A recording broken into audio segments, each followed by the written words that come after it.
За сайн байцгаана уу? Та бүхэнд энэ өдрийн мэндийг хүргэе.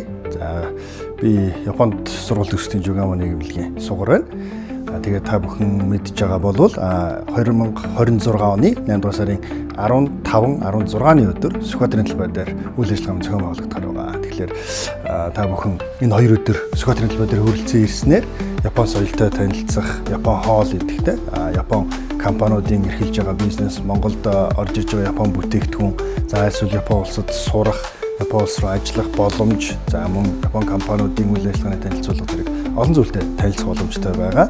За мөн бид нэр тайзан дээр бол Японоос олон артистуудыг үрж авчрах гэж байна. Гэхдээ аль болох ирсэн хүмүүстэй хөвгөлтэй Япон соёлыг танилцуулсан, Япон Монгол хүмүүс хоорондоо харьцах боломжийг нэмж өгсөн ийм үйл ажиллагаа зохион байгуулахаар зорж ажиллаж байна. Тэгэхээр та бүхэн 2026 оны 8 сарын 15-16-ны өдрүүдэд төвлөлбой дээр хүрэлцэн ирж 2 өдрийг сайхан хөвгөлтэй хамт өнгөрөөгөө гэж хүсэж байна. Баярлалаа.